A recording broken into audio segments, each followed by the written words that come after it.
should know by now that the little red light means that we're on. The one that says REC for recording. So what is this, my 25th, right? Yeah, this is your 25th episode. 25th episode. I totally forgot it was your 25th episode. I don't even know how to run the board, and I just look at the lights. They're very Christmassy. It's a very complicated board. Not at all. So I got a joke. Go for it. I did research. Yeah, so I saw you doing your research. I wrote it down too. So you wrote it with pencil. Like you didn't even put it on your notes. My handwriting's so bad I can't even read my own handwriting. Paint a picture for the listeners here. So we're kind of sitting in the bike shop on two sides of your front register desk counter. Yeah, register counter, and there's like a wall kind of. Yep. And Dane's got the joke hidden on one side of the wall, so I can't see it. Right. Yeah, I got my soda covering it, so you can't you've got like every angle. Yeah. Here we go. Yeah. He doesn't want me to screw it up. Go ahead. Okay, so I wanted to do a chicken joke because I don't know. I like chicken jokes. You know how you say chicken in Arabic? No. Dajaj. Dajaj. Yeah, there you go. Sounds like it just. That sounds like the sound I'd make when I have like a hurt muscle in my jaw. Dajaj. Can I tell an off-color joke? I guess so. Do you know how you say rooster market in Arabic? Oh God. Sukdik. Sukdik. That's not off. That's just a different language. Yeah, it is for sure. Okay, so chicken joke. What kind of movies do hens like to go see? What kind of movies do hens like to go see? Yes. Oh man, I don't know. Chick flicks. Oh my God. I told you it was a groaner. Oh, where's your labels? Oh, your labels are in there. Yeah. Yep. There we go. There's a laugh track for you, buddy. Chick flicks. Boo. Did I ever tell my other chicken joke? No, go. So I've just the cross the road one. Yeah. So you've heard that one. Yeah. Okay. And then what about the why did the chicken fall out of the tree? Because I think this my first episode. I think you actually did tell both these jokes. Tell this one, yeah. That's the only two that I know. It's the only two that I've ever memorized. So, all right, we'll give a free shout out to anyone that writes us and can tell us the two jokes that Dane on just Facebook referenced. or Instagram. Just finish the two jokes, or just go down in this podcast episode and there's a little thing that says text the Mountain Cod guys. Yep. You just hit that button, text us, and we'll get the fan. Yeah, if anybody does that, I'm getting them a T-shirt. So. I got a T-shirt for him. All right, so it's Friday night. Yep. We both got kitchen passes. Yes. Yeah. Like the wives have written us off tonight. So. Lacey was super pissed. She cooked a good dinner tonight, and she's like, "Are you going to stay for dinner?" I'm like, "I got to go. I got to be there early so I can pay for your bike." I told Carrie, we were going to go to Slaughterhouse, which is in Tucson during Halloween. They actually have an actual abandoned slaughterhouse. Oh, it actually is a slaughterhouse. Actual I didn't know slaughterhouse that's abandoned, and these guys have kind of turned it into girls. I don't know who it is. People have turned it into a Halloween walkthrough, like haunted house, and they got all kinds of stuff. And I hear it's like one of the best in the country. Believe it or not. We took my son to it. My oldest son, Scanner. And he seemed to think it was pretty awesome. Yeah. I hear it's really good. So my daughter wants to go, and so we were going to go tonight, and then I realized we're recording, so we're going to do it tomorrow. It's our last night. That's the last night. Because it's, we're at November 1. So November 1st. Last night was, trick or treat. Was trick or treat, yeah. My kids would not share candy with me. No? That's probably not a bad thing. No, it's not. I don't need any candy, but I like Reese's. That's for sure. So Reese's is your thing? Yeah, those and any form of Reese's, whether it's the pieces or the cups, anything like that. Peanut butter M&Ms? Not peanut butter. I do like those. Yeah. But the peanut M&Ms, right on. in the yellow. So, and then Kit Kat, and I don't like Snickers. Like that caramel gets stuck in my teeth. What the fuck are we talking about? I don't know. All right, you started it. Yeah, I did start it. All right, so it's Friday night. We're here in Guru Bikes in Tucson, Arizona, and it's Dane's 25th episode of being a host. Actually, your 26th episode if you count the one where you were a guest. Yeah. And we thought it would be good just to do a podcast with him and I. We got some cool things coming out with other folks soon. Yep.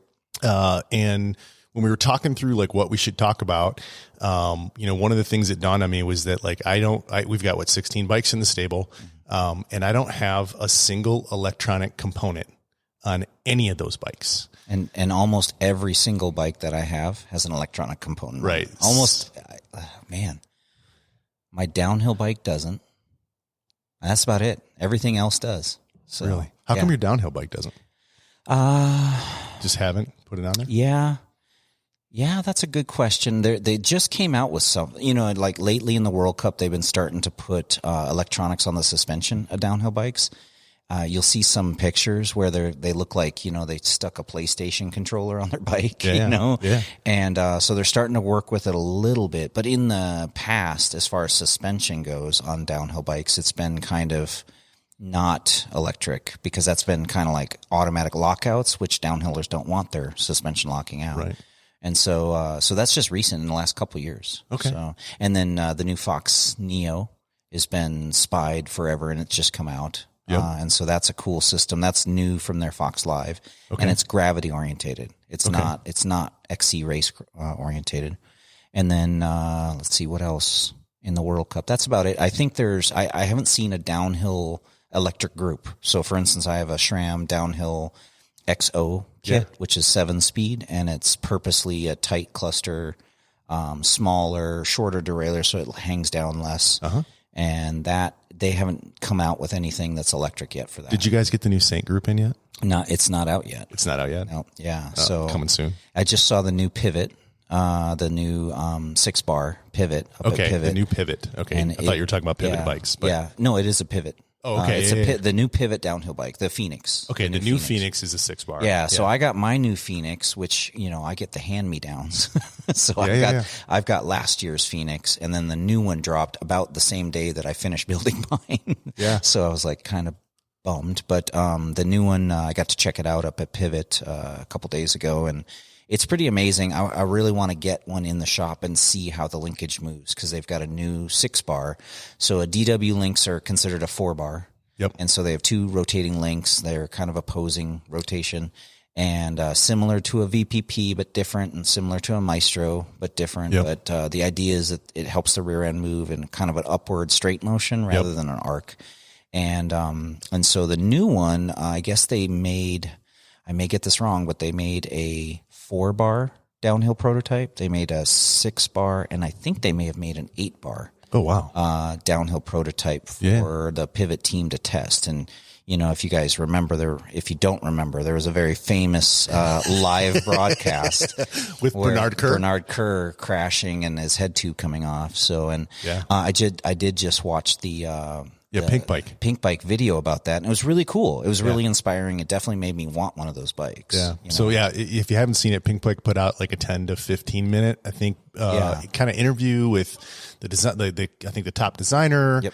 Bernard is in it, and Chris Kokalis, the leader of Pivot, and they're talking specifically about that incident, what happened, why it happened, why they do the prototyping the way that they do it. So it's a pretty cool, video that explains what happened. If you're a Pivot fan, or if you're a Pivot hater, you should go watch it. And change your perspective. It'll definitely change your perspective. You go in thinking it's going to be about this broken bike and how could they do that, and then you come out going, "I want that bike." There's some good marketing genius there. It is very good. So some people that we've met up there when we were up there, and some cool guys. So it's really cool. So anyways, we thought we would talk about, electronic components, and Dane has challenged me today. He was like nervous to challenge me, but he challenged me today and wanted me to defend my arguments better. Specifically, I think we were talking specifically around Shimano. Yeah. And so I went back and thought about that. And so maybe we didn't go into this in the SRAM versus Shimano episode, but a couple, the key things that I care about. Number one is affordability, right? Is price. You call me a cheap ass, but you are. Yeah. I mean, you admit it. Yeah, no. It's good. There's nothing wrong with that because I'm cheap too. I work in a bike shop, so I can be cheap with the really nice stuff. Yeah. And I can't. Yeah, I know. And honestly, I make next to nothing. But that's why bike guys do it, because we want nice bikes. That is your bonus, and that's how we. Part of your compensation is getting bike parts. So true. Yeah, so true. So affordability is a big one. Reliability is a big one. Longevity, along with that, maintainability. I think part of it is a familiar. I'm very familiar with the Shimano stuff, and I know how to work on it, so it's really easy for me to do. And then convenience, also an important thing to me. And so all those reasons, also I told you earlier that I fish. I like to, surf fish, and I use Shimano. So you got brand allegiance. So I got brand allegiance. They make really good products. I've got, Shimano reels and Shimano poles, and I like what I do with the fishing stuff. And I've had just great experience with Shimano my whole life. And so that is kind of like the basis of why I'm so, loyal to that stuff. And I've had some problems with SRAM when I've kind of branched out. I think it was early. In all fairness, I think it was early, like 10, 15 years ago. And I think they were still trying to figure some things out. Yeah. I think they probably have most of that stuff worked out. Well, so, me, I got to be in the middle because I sell both, and I do have a definite SRAM kind of dominates my garage quite a bit. Most of my bikes are. It doesn't mean Shimano is bad. It just means that, like we were talking about this today, and when you ride multiple bikes, and you do, but not everybody does. Right. And when you ride multiple bikes, if you have two different groups and the shifters are different, every time you get on a different bike, you have to kind of remember. Adjust. Muscle memory. Yeah, and I was actually complaining about that today because the electronic systems that have come out with these systems, they have created new shifters. Yeah, so now your muscle memory is now you got to learn those, yeah. And I'm like, why? They're buttons, they're tiny. Like you could make them exactly the same. You could make them in the exact same place, and I don't understand why both Shimano and SRAM have decided, nope, we're just going to make something totally different, brand new. Screw you guys, we're figuring it out. And they're not ergonomic. They don't. So let me rephrase that. They may be ergonomic from a total design perspective. Maybe they're looking at them going, this is better.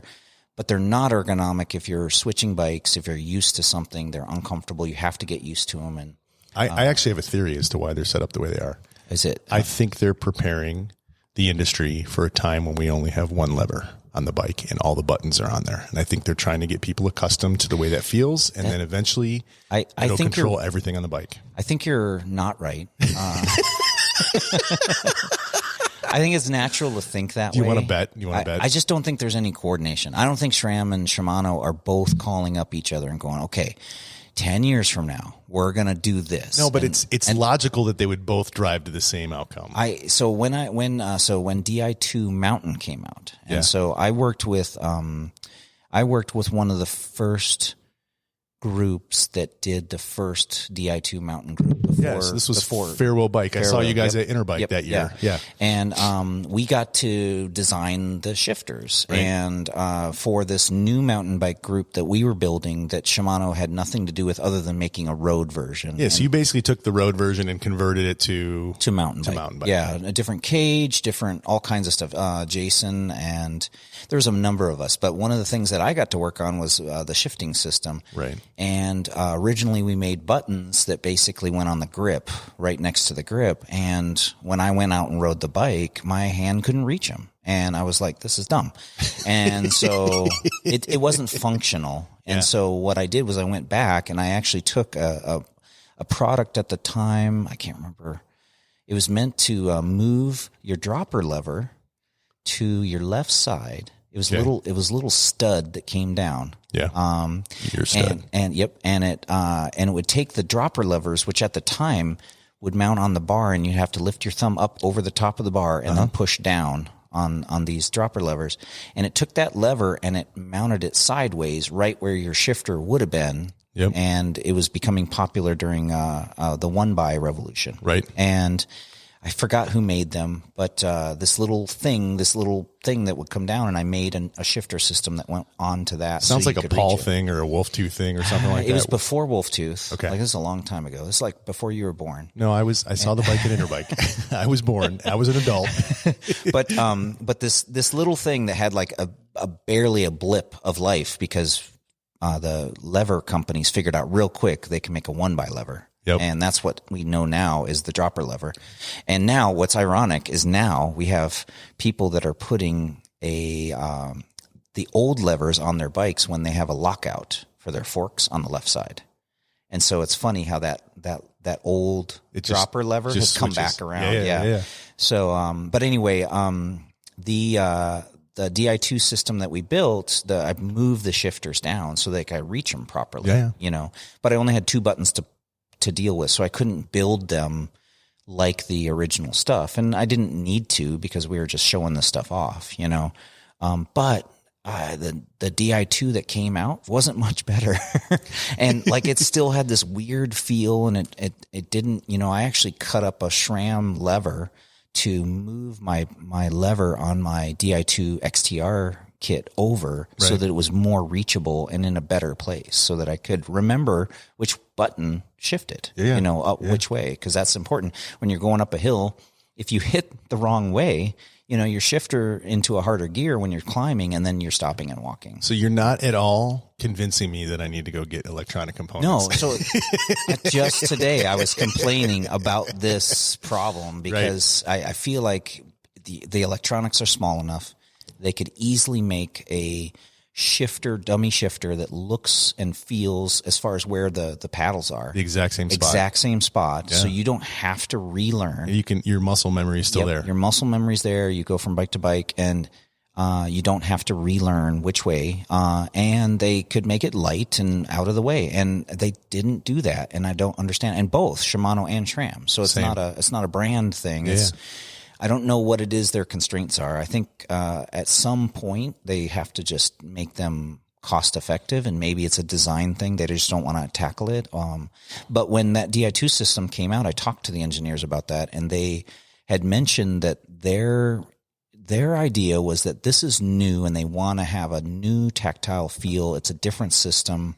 It's electronic. They want it to be a new experience. They don't want it to be just comparable to the old system. And that was what they had told me. And I feel like it was mostly BS. Well, I mean, even if that was a perspective, I don't think that's good rationale. I think they should have maintained the muscle memory. Yeah, I think that's a marketing explanation for something that they didn't know the reason why. Right. But I still don't know. And I don't get to talk to them, the engineers at Shimano, like we did then. Yeah. But back then we were pretty tight with them. Jason had a good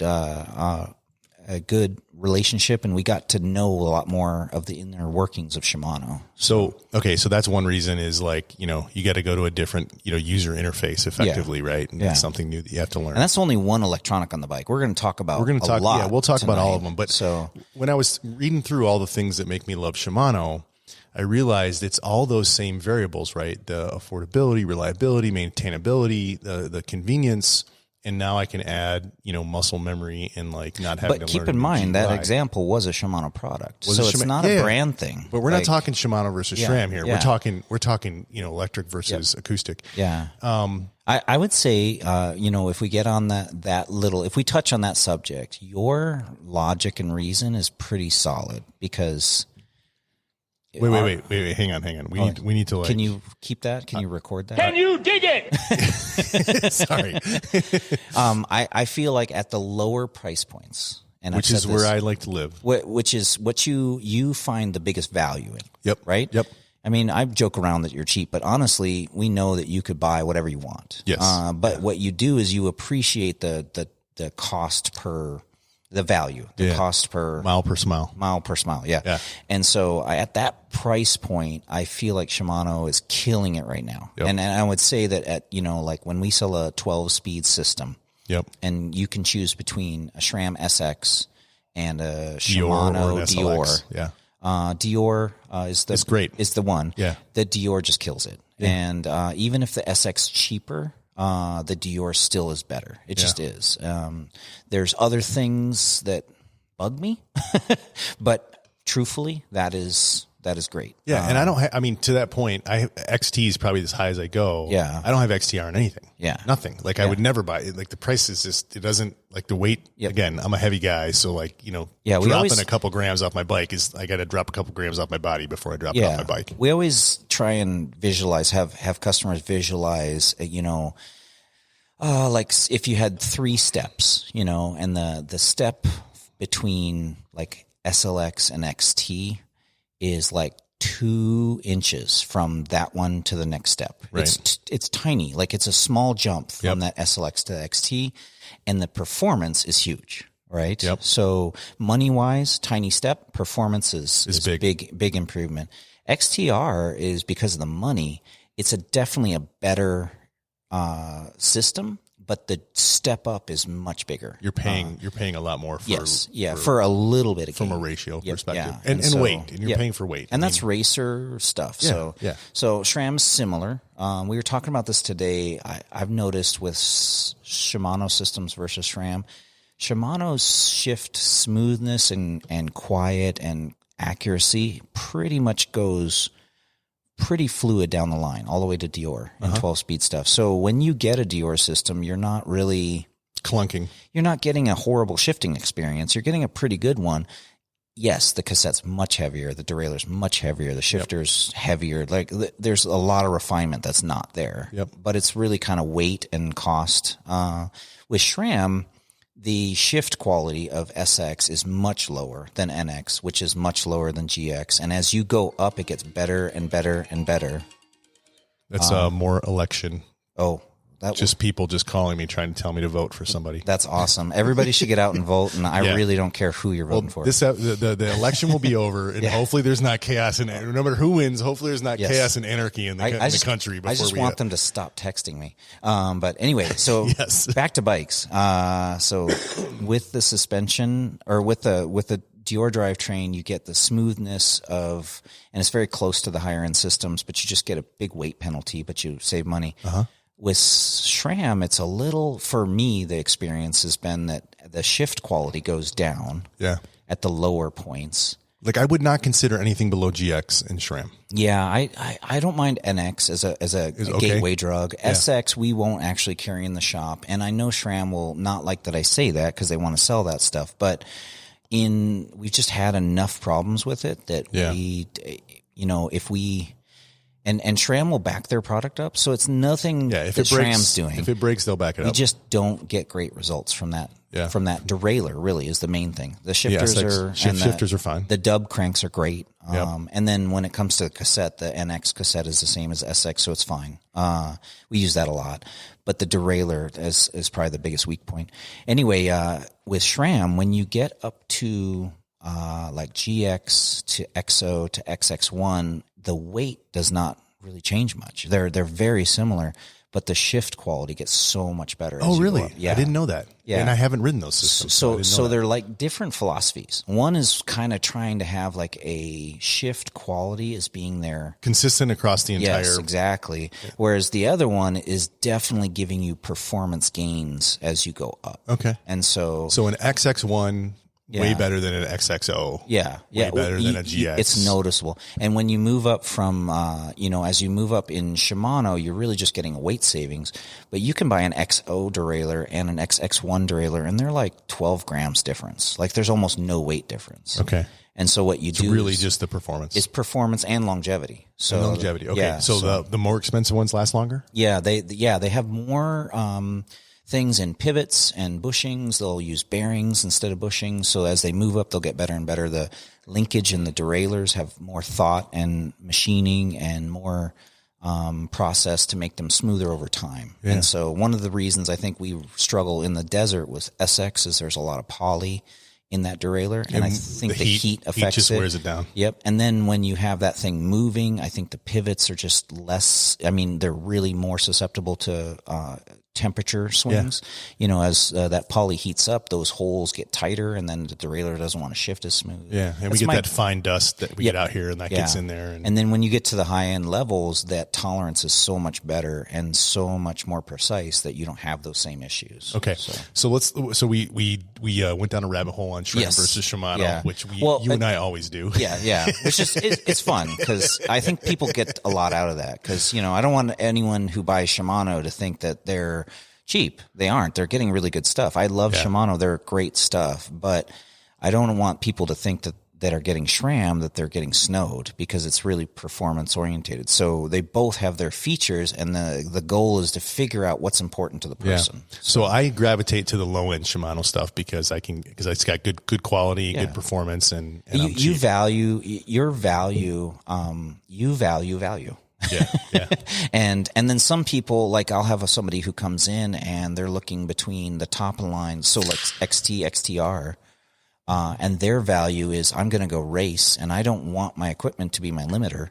Yep. And so they are like, you know what? I know it's a small gain, but I would rather my equipment not be why I lost the race. Let's be honest. The day that my equipment is my limiter, it's a long time in the future. It's true. But those people are out there. They are, but they're not Josh Anderson. There's been times when I've tried to talk people into less expensive, and I know that their ride ability is not there. Yeah. But they also you don't really need XTR. Yeah, they pulled up in a Porsche, and they're not racing cars. You know what I mean? They just have an attitude that if I can afford it, I'm just going to get the best, and then I don't have to worry that I didn't get enough. Well, if I was driving Porsches, I would maybe do the same thing. Right? Yeah. but we're both Toyota people. We are both Toyota people. All right. So sorry to my Detroit friends. Yeah. For the record, my Tundra was made in the United States. Your GMC may not have been. Hey, whoever you are. Hey, so just another rabbit hole, real quick. Yeah. Driving to Pivot to pick up pivots, and like 3 or 4 car carriers went by. Yeah. Because I'm going slow in the Guru van. Yeah. And getting passed by the semis, and they were all Fords. And guess where they were coming from? Mexico? Yeah. Oh, right on. And I forget how much autos are made in Mexico. Yeah. American brand Ford. I really like Ford. Yeah. But I'm going to buy a Transit. Yeah, I think they're great. A car company. But it was kind of weird, a little sobering, because you're like American. And then you're like seeing these trucks full of cars coming up from Mexico. So. Yeah, Lacey and I are going to buy a Sprinter type van, and we've been going back and forth between the Mercedes and the Transit, Ford Transit. Yeah. And I was over at Rincon Valley Bike Service today. Our friend Chris Croto, he lives right around the corner from me. He's a great guy, great mechanic. And he convinced me that the Transit's the way to go. You gotta talk to Nick, our riding buddy. Yeah, I have talked to Nick, and he tells me not to buy either of them. Yes, I know. he wants me to buy some 1982 GMC van or something. Yeah, it's probably mechanically perfect, but not what I'm looking for. So like opinions are like. All right, so let me come back to So my whole point with this Shimano thing was. Yeah. All those things that make me love Shimano, right? The convenience, the reliability, the maintainability, the affordability, all that stuff is the same reason why I haven't put any. They're the same variables that have kept me from putting any electronic components on any of my bikes. So I thought maybe we could use this as a framework, and kind of go through these points and talk about each of the groups, like the different components, and like talk about these different variables. Yeah. So there's electronics when it comes to bikes. You have shifting systems. Yep. You have, and we're not talking about Garmin or a Wahoo. We're not talking about computers on your bike. Yeah, that's not what we're talking about. Although they do integrate into those, and I learned that on the way over. That is true. But we're talking about the actual, like your shifter and your mech. Yep. Yeah. Are your derailleur. Yeah. Or derailleurs. And things, because we're going to talk about suspension, because that's now entered. Suspension's a thing. Suspension. Dropper posts. And then I want to talk about whether you think brakes will ever go electronic or not. There is anti-lock brakes on the market right now. So anti-lock or anti-lock, but with no cables, run off of a computer system, and Bosch does it on their commuter level e-bikes. And so there's no hydraulic system driving the brakes. There's hydraulics. I need to deep dive because that's a category we don't really do a ton of commuter. Other than when I go to Bosch training to be a certified Bosch mechanic, I hear about them, but I don't quite know how they work. So since we're on the topic, let's dive into this a little bit. So when I was talking to Croto earlier today, as I was researching and interviewing people for this episode, I asked him if he thought that we would ever go to brake systems that either were not cable actuated or hydraulic system actuated. Yeah. And his hypothesis is that no, and he had a really interesting reason why. He said the liability on a brake system failing, and I think the assumption there is that electronic system has more failure modes than a hydraulic system or a cable actuated system, is so high that the bike companies would never go. They won't even invest in an electronic, no cables, no hydraulic system, maybe even with cables, right? Yeah. Maybe even just electric, but they would never go to an electric system. What do you think about that? I totally agree. Like I think the bike industry is constantly trying to manage costs versus versus weight. That's a big factor, and then safety. And you look at systems like Shimano, and Shimano's super safe orientated. Like their brake systems often have some sort of device to keep the bolts from backing off. So like if you guys have had some relatively new XT brakes, you see little serrations on the bolts. Those are supposed to have these little plastic things stuck to them. Yeah, the little plastic with the little I don't know how to explain it, but anti-rotation device. And the first generation. I take those off. Nobody runs them, which is hilarious. But and truthfully, as a bike mechanic, somebody who's been doing this a long time, I don't think I've ever seen a caliper come off on a customer's bike that wasn't like really poorly installed, or I don't think I've ever even had a loose one. No, I mean I grease them. Is that your standard operating procedure here? Do you they're grease Loctited. So if you look at the Shimano ones, they're actually pre-impregnated with a blue Loctite or a white Loctite. But I'll take them out and I'll put them back in. Yep. Yeah. So if they've got Loctite on, I'll leave them alone. But typically when I'm swapping brakes or whatever, I'll just put a little grease on there. Is that okay? It's fine. You don't need it. So grease is usually to keep it from corroding, and so far it's not been an issue. Okay. So, or grease has a lot of applications to the bikes, and it's not always the same. So for instance, anti-corrosion is one, keeping things from making noise, keeping things moving or cool, like a bearing. You'll have grease used for a lot of things, but in bolts cases, grease will allow two things. It'll allow you to torque it more. So for instance, a torque wrench will read differently with grease versus without. And so when you're torquing your bolts, a good example is if your seat post is slipping. Yeah. And you're like, but I'm torquing it and it says 5 Newton meters and I've done 5 Newton meters and it still turns. Pull the bolt out and grease it. And it will now go farther, because of the grease to that torque point. Yep. Yeah. That 5 Newton meters will now actually be tighter than it was before. And so when we teach mechanics, one of the things that is hard because people don't think about is, what are these things? How does this stuff actually work? Like, what is it doing? Because I've seen mechanics just want to put grease.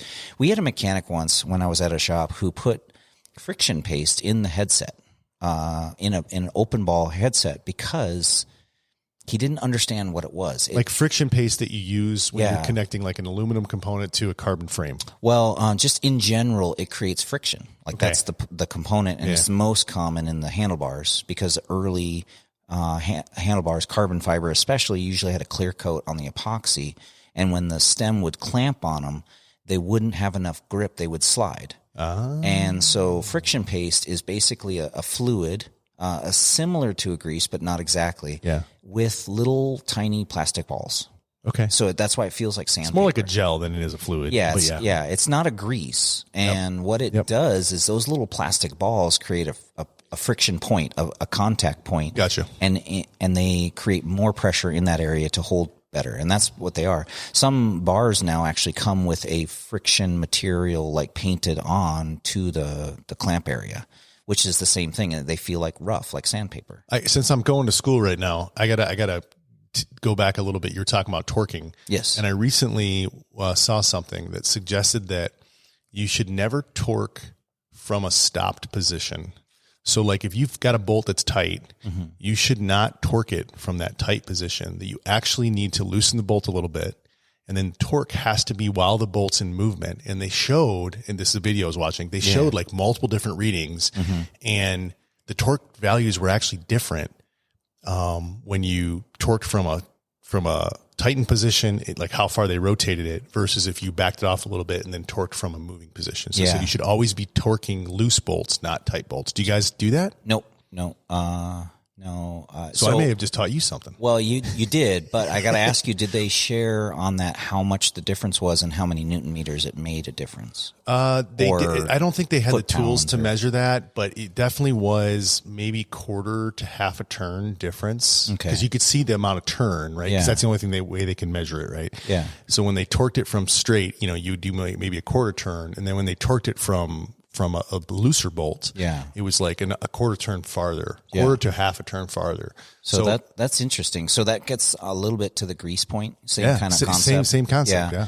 And so what we teach in mechanics is there's 2 types of torquing. How did we get on this subject? Fuck if I know, dude. This is what we do. Yeah. All right, I'll finish this thought because somebody out there is like, wait, no, don't tell me. You were about to say it. Tell me. Aren't you going to talk about electronic components? Now you're in a rabbit hole. I'll finish this one real quick. But what we teach in mechanics is there's 2 types of torquing. And that's important to understand that there is one torque that the manufacturer puts out to keep you from going too tight. And then there's a torque that is to make sure you go tight enough. I got you. And again, what we try to teach the mechanics is not like you turn your wrist at this degree, to get the, nothing like that. It's really the concept of what that torque value is meant to do. Right. For instance, faceplate, on a stem is to make sure it's to a certain tightness that the stem doesn't, the bar doesn't slip. Doesn't slip. Cranks is the opposite. Seat post clamp is so that you don't crush the seat post. Right. Or crush the seat post. Or like bind the frame. Or bind the dropper post. Yep. And so those are two different things. One is so you don't go too tight, and one is so you go tight enough. Right. And cranks are, you want them tight enough. You don't want them falling off. And so also we're dealing with carbon fiber and we're dealing with aluminum. And so I see, auto mechanics are the ones that I just crack me up the most because they're used to breaker bars and like impact wrenches. So they strip stuff out like crazy. Is Nick always stripping shit out? Yeah. Well, I don't know if he is. He's a good mechanic. Yeah, he is. But truthfully, what I see is like somebody will come in and they're just pulled all the threads out of something aluminum because they're used to dealing with something much bigger. Yeah. And they need to know torques much more. But then there's the guy who's like really focused on the torque and maybe 4.5 isn't quite 5. And he doesn't quite understand what's really meant for him out of that. And so I like that info. I like the fact that there's somebody paying attention to that. And I think if you were dealing like medical equipment or electronics or things where those precision really matters, super precision, you're trying to put tactical missiles. Oh yes, exactly. I think that is like way more, especially when your torque values get to such a degree where those little differences can matter. Okay, so come back to the brakes. Okay, so I think we're agreeing. So in most cases, we don't think electronic brakes are coming. I don't think so. Yeah, I don't know. We saw that guy on YouTube who made some out of RC car stuff, and so it's doable. It's totally doable. The technology's there. The problem is, have you ever had an RC car that just stopped working, wouldn't do what you wanted? And then if you're going downhill and that happened, what happens, and so this is part of, what you just explained is part of the reason why I don't have any electronic components on my bikes. Yeah. That's the reliability. I know, but if you look at our lives, we have electronics in everything. We do. And, there was a point when when I was younger, I was like, I'm not getting electric windows because I don't want them to break, and I'll get the wind up ones, with the crank. You can't even get that in a car, I don't think. So outside of the battery not being charged issue, let's put that aside. How often are you guys seeing, failure modes in the electronic systems, shifting, droppers, whatever? Almost never. Okay. So like, for instance, reverbs have been out for quite a while as a wireless system. Yeah, that's a dropper post from SRAM. We rebuild them. It's almost never that we have a failure. I have more problems with the hydraulic system than I do with the electronics on with those. The hydraulic reverbs. Even inside. So dropper posts are a hydraulic system that's inside. Yeah, it's a valve. Even if they're cable actuated. Yeah, even if they're cable activated. Although the reverbs wireless don't have a hydraulic lever like the non-wireless. But I see more problems with that system failing, which blows my mind. We were talking about that today, how often a dropper post fails compared to a fork, and a fork is cycling like 1,000 times when you ride it. Is that just based on the maturity of the system that they haven't? They're not that mature as a technology? I think they're still figuring out tolerances. Like, people think that engineers are magical, but they are not. No. They have to figure stuff out. They have to learn by trial and error in most cases, and they use good judgment and good education to make things last. And they know a lot about a system to be able to develop it and work on it and make a new system. But when you're making something totally new, you don't have a lot of the education. And you don't have stick time, right? You don't have the product's got to get out into the field. They got to be used and abused, and then they collect that information and it comes back. The bike industry is notorious for being, one, cutting edge. Like, a lot of people don't realize that how cutting edge it is because they had a bike in the 70s or 80s or whatever. They had a bike when they were a kid. They can get a $80 bike at Walmart, but they don't understand how much aerospace is in bikes, and how much exotic materials we have. Some of the weirdest things go on where you have two materials that just spontaneously weld themselves together, which is really frustrating. And you had no idea. And all you did was put them next to each other, Right. and you don't realize there's ions moving and there's just a chemical reaction going on. Okay. So let's start with affordability. What, so like the price point, like what would you say the price point is? So one of the reasons the difference between the prices, like what are they? I want to point out one of the reasons I think you don't have electronics on your bikes is because the electronics is new, and so therefore it's rolled out on the highest end stuff. Oh yeah, that's fair. Okay, so it's price, right? Yeah, to me it's price. Yeah, that's part of it. But like, why? Like, what is the price difference? Is it 2x between electronic and mechanical, just in general? That's a great example, or a great man. So I remember when Fox Live came out, and that's a electronic system with that is built into Fox's top of the line suspension. Yeah, and it was a $2,000 upgrade. So after you've bought the so for instance, we were selling pivots, and you could get one without Fox Live with the factory suspension on it. Yeah, for X price, and then and then if you wanted the Fox Live version, it was $2,000 upgrade. Yeah. And so, I mean, that kind of gives you a small window into how expensive that system was. But if I buy a SRAM transmission kit right now, it's like what, $1,100, $1,200? Yeah, I think GX is like 11. Yeah. $1,100. What would the same mechanical group set cost? So if you got a GX mechanical with all the same components that you get, because you get a cassette, you get. Yeah. I haven't done the math, but it's usually around $400. Okay, so it's more than 2x. Yeah. So that's a huge price difference. Yeah, so like let's give an example of droppers, right? A reverb is around $400. Right. Like acoustic reverb. Acoustic Amish reverb is like around $400, whereas a wireless one is around $800. So that's 2x. That's 2x. But I think a reverb is a bad example though, because the reverb itself, even the acoustic version, is a hydraulic system, and they're more expensive than other droppers just acoustic. They droppers. are. Yeah. They're because you can get a decent dropper for $150, $200 right now. Yep. Yeah. Yeah. Right? I mean, we sell the P&W one, the new one up V2 is like $250 or something. V3, I think V3 is like $250 MSRP. Yeah. Yep. Yeah. Yeah. So, just those reverbs are more expensive. Yeah. Anyways. And so, but to give you an idea of two products that exist that are exactly the same, except for one's electronic. So roughly you're paying twice the price. Yeah. Like man, I don't have these numbers off the top of my head, but a GX derailleur, let's say, is $170 roughly, and then I want to say an electronic GX like is going to be AXS or whatever. Yeah, Axis. like $400. So it's 200 or 100. So they're definitely more expensive now. I remember when XX1 came out with SRAM, and I want to say it was like $1,500 for an XX1 group. And that was super expensive. Like if you were getting a drivetrain, and that was not brakes, that was a crank, chain, derailleur, shifter, and cassette. It was like $1,500 for that stuff. And now you can get an XX group is like 21. So electronic transmission. Yeah. And so it's kind of tough because it's like, it just depends. But yeah, it definitely costs more. So you're paying way more. So like, what am I getting? What am I like? Why do it? What am I getting for that price? So there's different versions of stuff. So I'll give you an example of not a system that did well. And unfortunately, Josh, it was Shimano. Oh, here we go. Well, this isn't meant to dig on Shimano. This is the Di2 system? Their Di2 system came out in Mountain. Yeah. And they brought it out with wires. Well, they always have. And they were dumb. Yeah, but they were before. Yeah. I think they were before SRAM, weren't they? No, I think SRAM wireless mountain bike components came out before Shimano Di2 Mountain.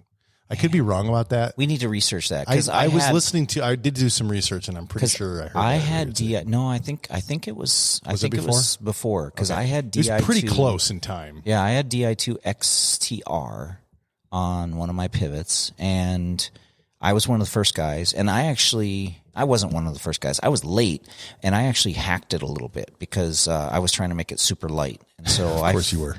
I found a way that you could run it without their little Windows system. And so I was able to make it lighter and cleaner. So you couldn't tell as much. Okay.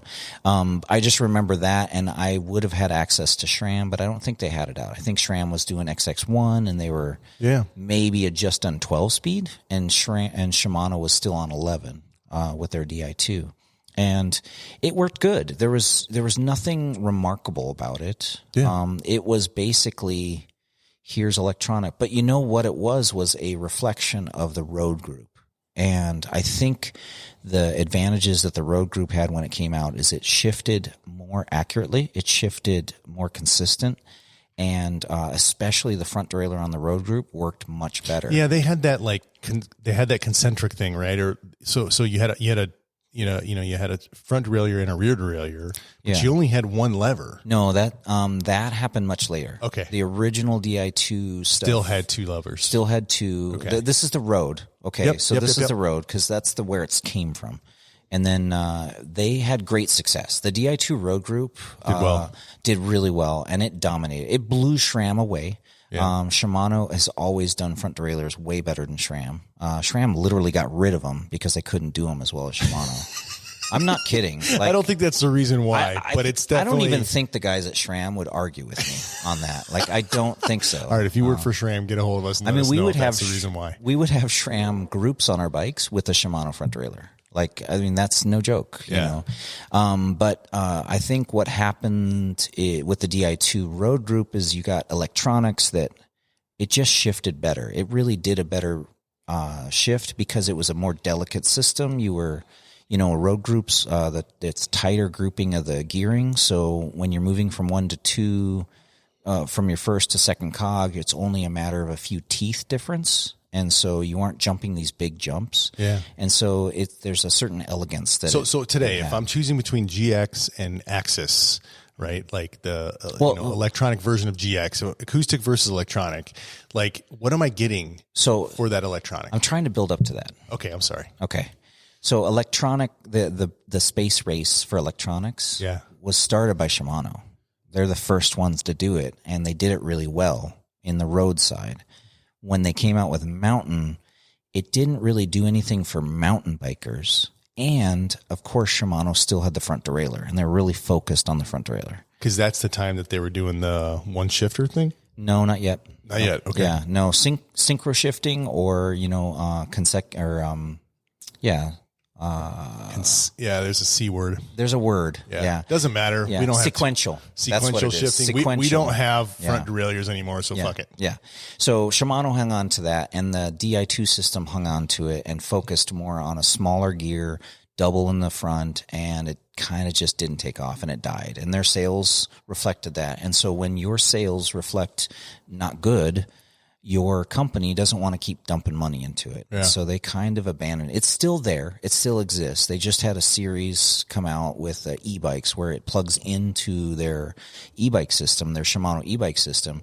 And they have so you don't have to run separate batteries? You don't have to run separate batteries, and it also auto shifts, which is cool. You can stop pedaling and you can shift, and the bike will. Yeah, I've seen the videos. That's when the crank is still moving while you're coasting. Yeah, right? And so that is a feature that people could use, and it made sense. And so it's kind of revived a little bit of Di2. Okay.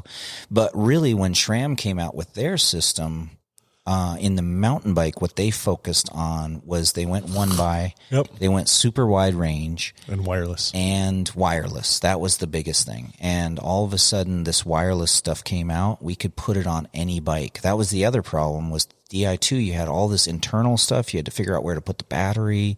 Not every bike could take it, because if a bike had external cabling, it was really, you had to put a sticker over the Di2 wires on the outside of the frame, right? Like to stick it to the bike. And so this wireless system came out. So they had features right off the bat that made sense, and it was at the high end system. And at the high end level, it really wasn't a huge price jump. Okay. So I mean, it was, but it wasn't so bad that people were like, I can't buy it. And what they got really was way better shifting. Much better shifting. So one of the advantages to electronic systems is when you shift, the derailleur moves at a certain speed, and it can pick up whether or not you're shoving it into the gear before you're pedaling. so it can back off. So it has little things. Sensors. Yeah. Right, I mean, that are lining it up. Yeah. There's no curb feelers on the derailleur, but the motor will detect resistance and it can give feedback to the brain, which can then make an action, which is what it does. So, Okay. So you have a system that's a little bit more friendly to ham shifting. If a pro is like, jamming through the gears too fast, he doesn't derail as much. He doesn't drop chains as much, or she.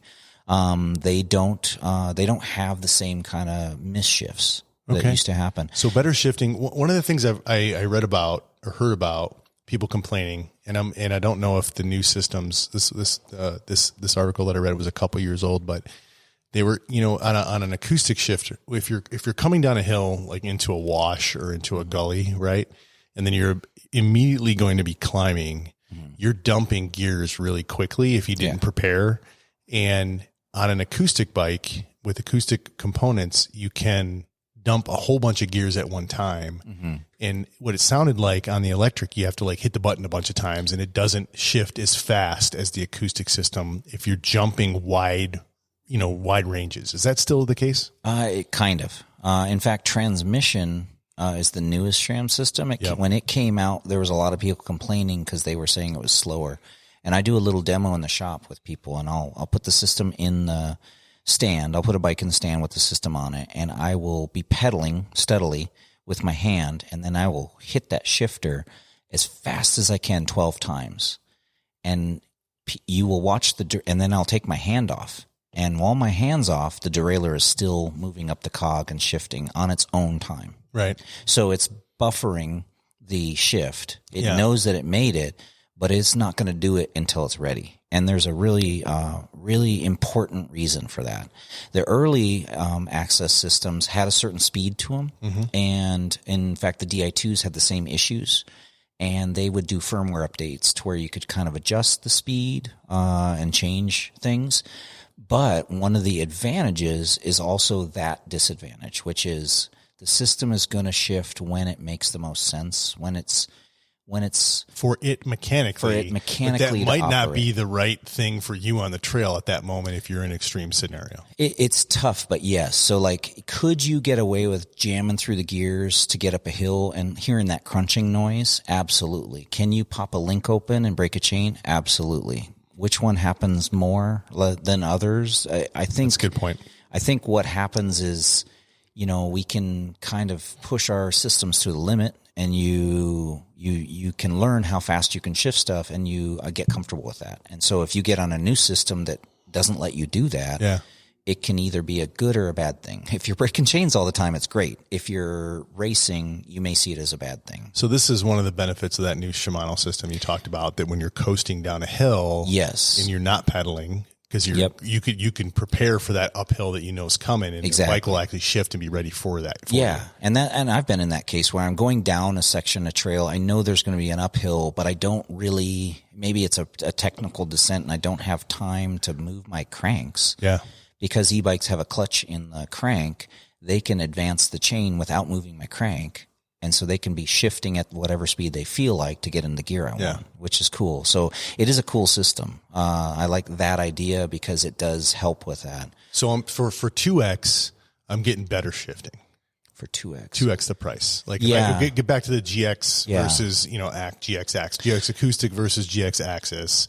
One of the reasons I think they don't there's cost, right? These derailleurs, the batteries, the motors, they're very expensive to produce. And as much as these companies try to keep the price down, the cost of that derailleur just is up there. They're using really advanced stuff in there, and then the programming, all of the software updates, all of the firmware, all of the back room, the back of the house stuff that they have to do to make that system work has a certain cost.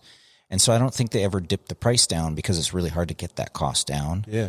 But what they do is they focus on the systems that tend to be more competitive. So when you're tooling around the loop in Tucson and you're just casually, riding your bike with your family, you're less likely to be concerned about, shifting under load. Perfect surface. Yep, exactly. Perfect shift. So, so you can shift under load with an electric.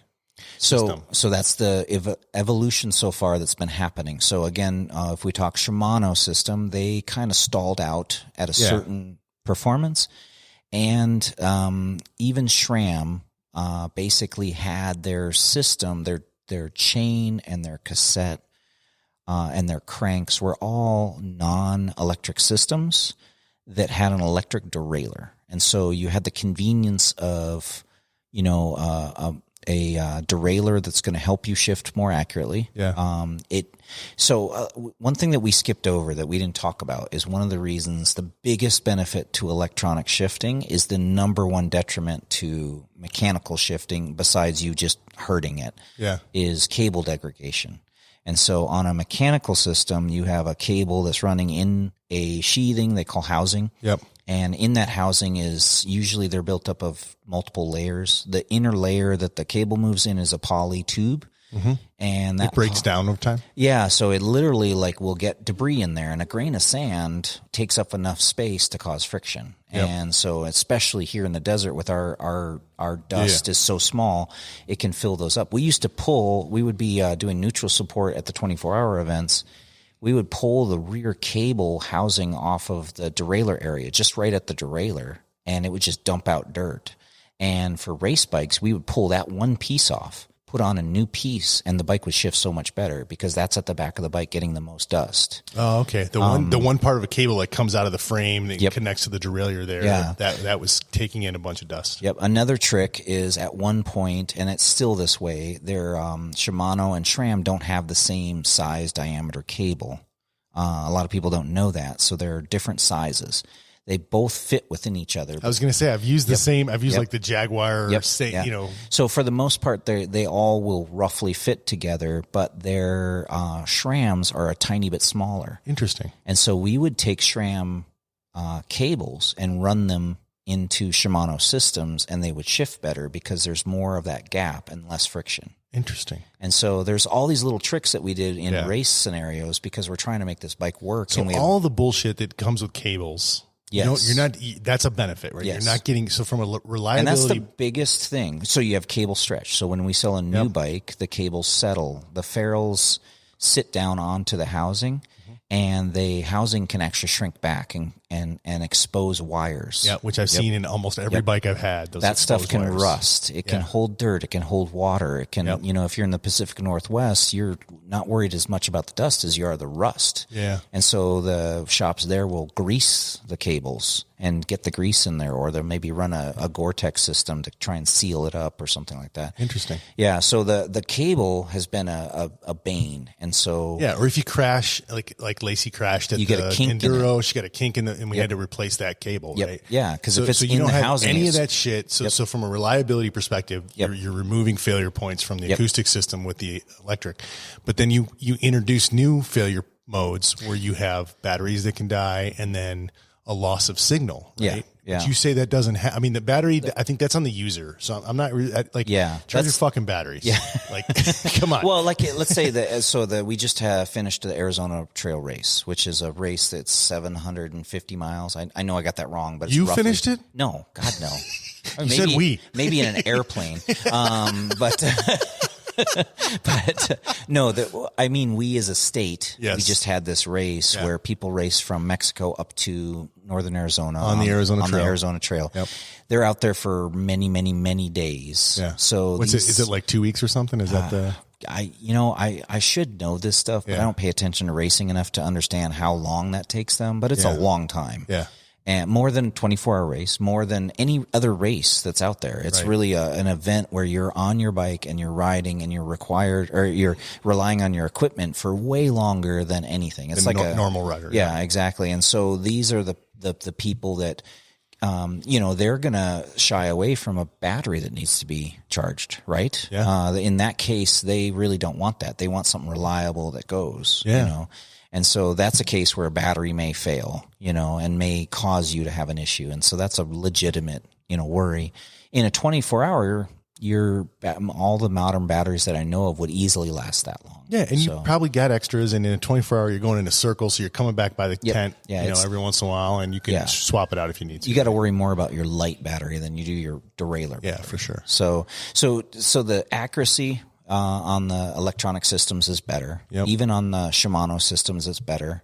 You don't have any of the cable degradation. The shifting accuracy. Yep. So over the lifespan of the bike, you're not bringing it into the bike shop. This was actually an issue that Shimano would come to us and say, "Hey, we're now realizing that people are not going to bring their bikes to you as much." And so we're going to hurt you as dealers.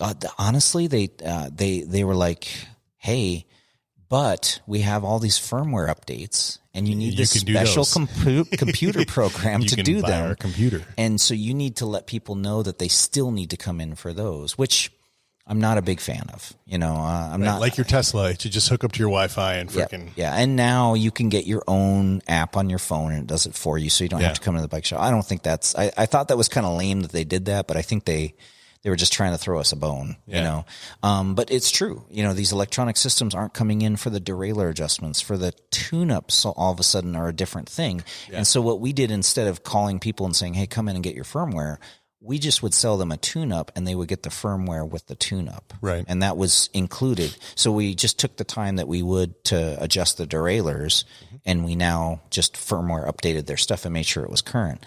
And so they still had a reason to come in. So they still need their wheels trued. They still need their bearings greased. They still need the adjustments, make sure their nuts and bolts are tight and everything. So you pay a lot more. You get better shifting, much better shifting. Mm-hmm. You get, but you less service. Less service. Yeah. You reduce a couple of the failure modes associated with the cables, but you also introduce a couple potential failure modes with battery failure and connection failure. But you're saying the connection failure. Yeah, you keep saying that, but we don't see it at all. I've done a bunch of research, and it does happen. It's not a lot, but it does happen. Yeah. So I will tell you, DI2, it's usually a crushed wire that we see an issue with. Okay.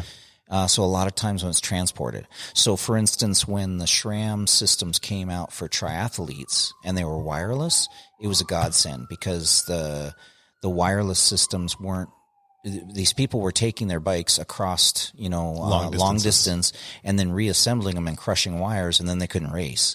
And so that was a big problem. That was a legitimate big failure point. And so we saw that drop dramatically when they went wireless, because you don't have that problem anymore. Yeah.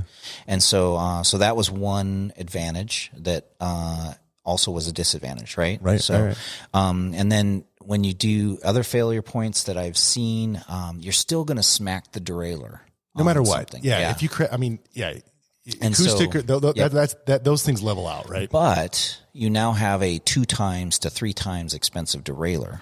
Yep. So that is an issue. And so again, Shimano hasn't brought, now we haven't talked about this, but I'll tell you that the new wireless Shimano is coming, and they are very tight-lipped. Are you allowed to say that?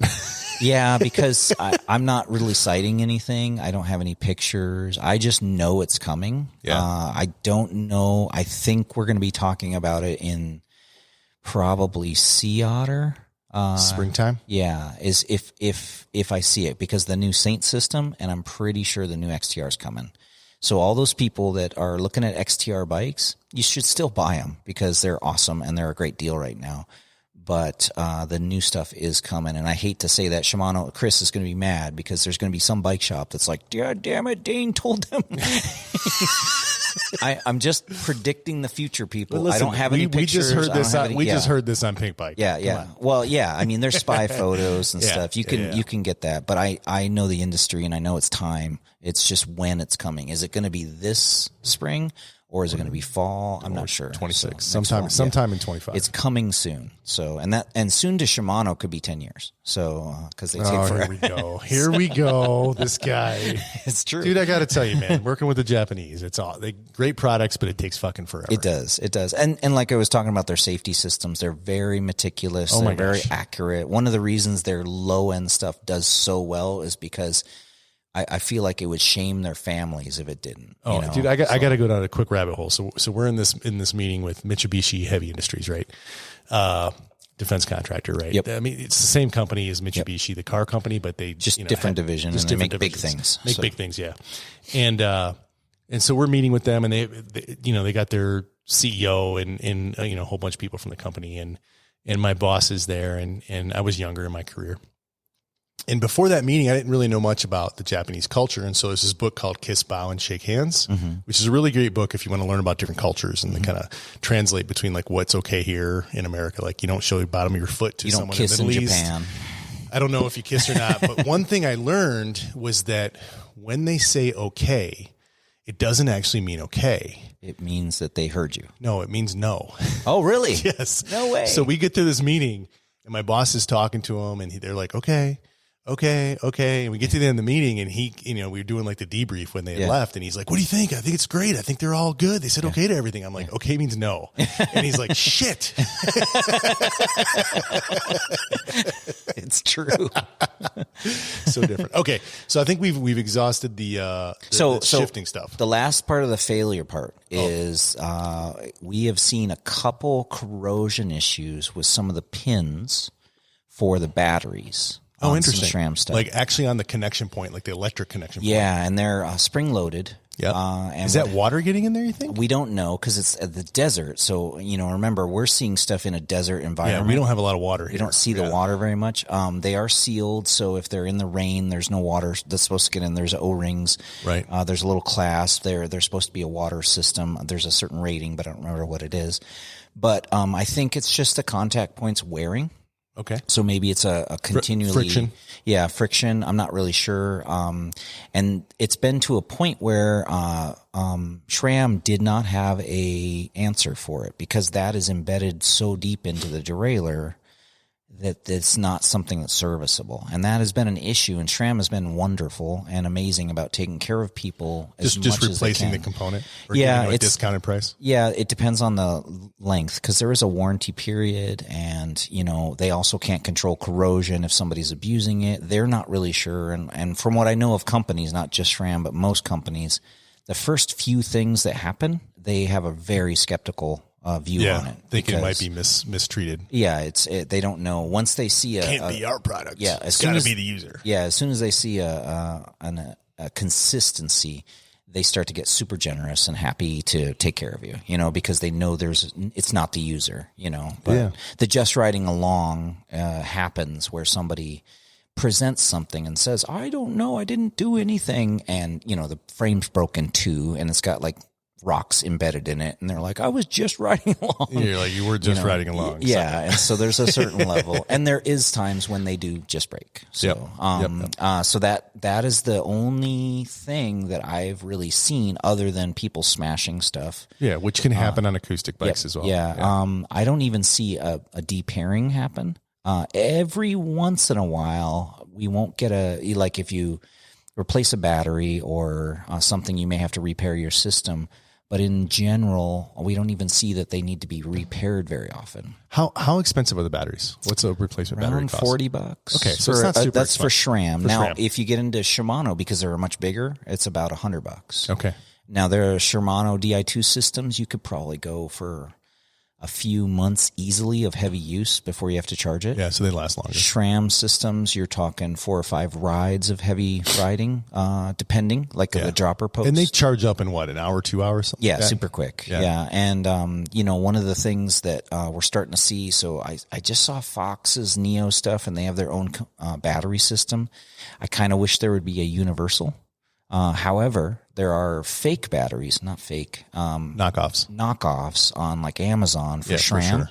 And SRAM is worried about some of those actually put out different voltages and can fry the stuff. Not only that, but they may actually have different materials on the contact points. They may actually cause some of the corrosion. Oh, interesting. So there is something that you need to know as a buyer of this merchandise if you decide to get something off of Amazon, because people just feel like the OE stuff is just too expensive and they have to buy something off Amazon. You're putting yourself at risk. You do have to worry. And there's, a logic person would be like, it's the same thing. It comes out of the same factory. It's all out of the same stuff, They're just gouging us or whatever. But be careful, because if it's not, and I have dealt with Amazon a lot where they make something is supposed to be the same, and it's not. I got during COVID, we ran out of hydraulic lines, and I bought some off Amazon because we couldn't get them, and we needed to fix people's bikes, and those hydraulic lines were just garbage. Well, I mean, Amazon is just a marketplace, right? So you have no idea. Yeah, there's a legitimacy when you go on to Amazon. You feel as though there's not.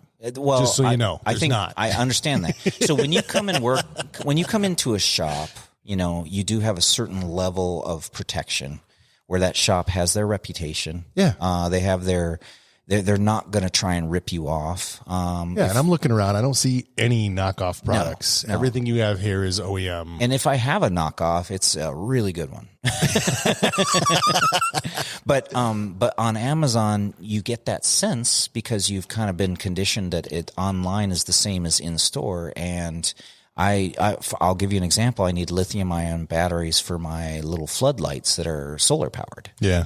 And I was just freaking out because I go on Amazon and there's a million brands I've never heard of.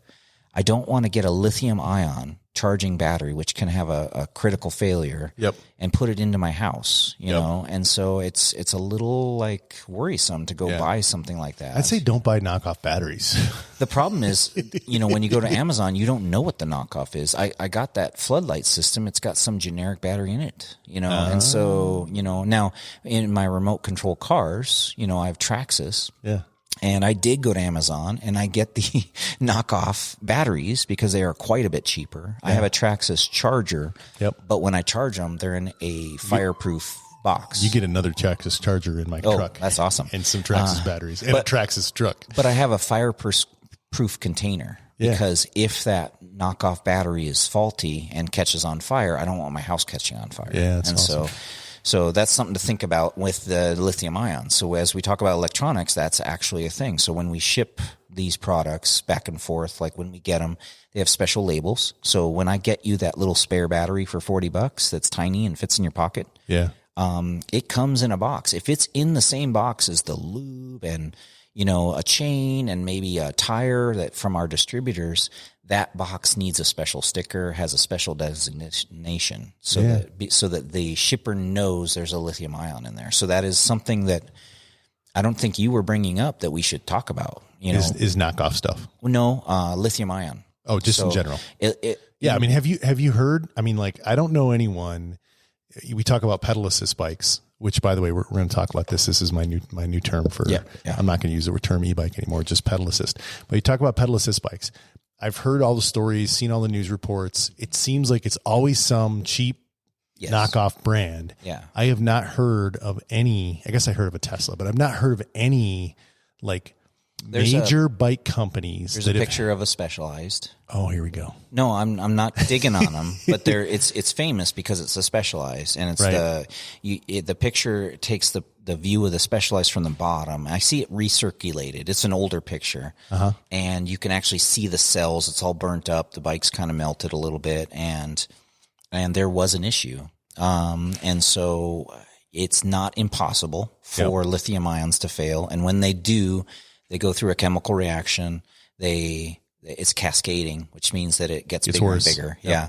And it has to burn itself out, and not much will put them out. Usually you cover them and try and smother them. So like a lot of shops will have a bucket of sand to put stuff into, or they'll have some sort of system, but fire extinguishers don't really work on them. The biggest thing is to get it out of an enclosed area because the fumes are fairly toxic. It's not like a mustard gas, but it's nasty, And so you want to get them out into the open, let them off gas, and hopefully they're not off gassing on anything. So like we have a policy in the shop. We don't ever charge our pedal assist bikes when the shop's closed. We don't leave them on overnight so that we know what's going on. We have concrete floors. We charge them in the middle of the floor, not against the walls, things like that. Yeah, things like that. Okay. So there's actually a lot of criteria for e-bikes. Sorry, pedal assist bikes. But when we're talking about electronics on the bike, you have that. Now, you have that in your watch, in your Apple Watch. In my phone. In your phone, in your e-cigarette or whatever. Yeah, I don't smoke e-cigarettes, but yeah. The systems are pretty solid. It's usually damage, or you're right. In New York right now, there's an issue with cheap e-bikes that people are purchasing to commute? No, most of them, I don't want to say it's just commuters. What it is mostly delivery drivers. Okay. Are using the e-bikes to get around and do their deliveries, and they're getting the cheapest form of transportation so that they can make a living. Yep. And then they live in an apartment complex. The bikes are drug around up and down the stairs and all over, Get and then nicked up and banged up. And and if that battery system doesn't have what they call a battery management battery management system, BMS. So that battery management system will maintain and monitor the battery while it's being charged and while it's not, to look for temperature. And so on the charger side, it will take the charge off if it sees a hot cell or one cell is getting overheated over the others. There's a lot of technology in that. And so when you go looking for e-bikes and you want a inexpensive one of the first places that they skimp on is that system. And then they just put a regular transformer in to charge it. And they don't have that kind of technology in the bike. And that's most of the fires that you see are that. And so there's legislation going forward. We'll probably see requirements for importers for BMSs. Yeah. Well, not only BMSs, but a UL rating. There's a couple different ratings that they need to have that they're pushing forward that basically will require e-bike manufacturers to meet the standard. Have a certain quality management. Yeah. And then I think they're working on trying to do some sort of buyback program where if you have one that's not that way, that they'll give you a credit. I know that that's a big concern because they're already out there. Yeah. So how do you get them off the street? You got to stop them. And then that's a big concern with these commuting bikes. So in our shop, we only carry, name brand. Well, one, they're name brand, but two, they're almost all UL rated. They're very high end. They're name brand. You're not really at the same risk level. But man, the amount of people that come in like, I looked at the e-bike here and it was, $2,500 and I can't afford that. And I got one from Costco for $500. That happens all day long. And Costco is selling them. Amazon's selling them. Yeah. Last year at Christmas, Kohl's was selling e-bikes. Best Buy had e-bikes and those little boards, the little two-wheel things. Yeah.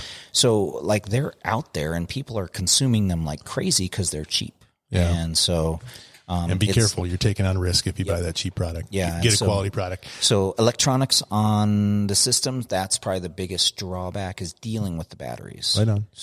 So let's do this, man. We've been talking for about an hour and 15 already. Holy crap. It always happens, right? We didn't even get to the topic. Yeah. So really. We did. We talked a lot about it, but let's save the suspension because I think it would be cool to deep dive because I know it's bringing a lot of new tech and I know you're a suspension expert. And I'm on a system. I'm testing them right now. You're testing them. So let's save that. We'll just do a system. We'll just do one podcast episode on specifically like suspension electronics that are coming out. Yeah. And we can deep dive on that. Any final thoughts, man? I wouldn't be afraid of electronics. I think they're amazing. I think pretty soon that's going to be the only thing you get on a quality bike. I think Walmart's always going to have cable activated stuff. Shit. So I'm eventually going to have to go to electronics. We'll see because as soon as the new Shimano systems come out, I'm going to want one. Well, not only that, but they're very good at consistency, safety. They're very good. So they may not be as cutting edge and as out as fast as possible, but that when they do make a product, it's quality. And so if their system comes out and it blows everybody away, that may be something that change the whole thing. Well, because that will drive SRAM to make more, and then they'll make more, and so that competition is what really drives it. Drive it. If it's like the first Di2 mountain groups where nobody bought it. Yep. It will just die on the vine. But the fact is, people love this stuff. It's pretty amazing. Our number one road group are wireless SRAM systems. Yeah. And SRAM was awful in the road market for cable. Before this. And the wireless has taken them and just vaulted them amazingly ahead. That's like the Rival system or whatever, SRAM Rival? Rival, Force, Red, all of them. They're gravel groups. SRAM is just really committed to electronic systems. They've seen the advantages and they've got the time and engineering down to where they're trickling it down to some really good price points. Final thing, and then we'll end. I saw some pictures of a mechanical transmission. So that's to your point. That's coming. And again, the guys at SRAM may be mad at me, but I didn't sign any NDAs, so they can't say anything. So I haven't seen anything official, but yeah, I just saw it on Pink Bike. There is a transmission, I don't know if it's GX. I don't know what they're going to call it, but it's basically a mechanical transmission system, which uses most of the advantages. Yeah. The biggest one that you lose is that super reliable under load, because again, you can shift faster than the chain is ready to move. Yep. And so that is one of the reasons the transmission systems do so well, is that they know where the chain is. They know where the cassette is. Electronic sensors that are doing all that stuff. Well, not only that, but they have mapped out the shift ramps. And so the derailleur is moving at the speed it is so that it picks up the shift ramps. And under load, you don't pop a chain open or break a chain or bend a tooth or anything. Right on. The mechanical system will lose that, but you'll still get amazing shifting and you'll get a much better price point. That's awesome. Yeah. Well, Dane, episode 25. High five. High five. That's awesome. All right. It's been great. Thanks, man. Hope you guys enjoyed this. Have a great day. Okay, bye.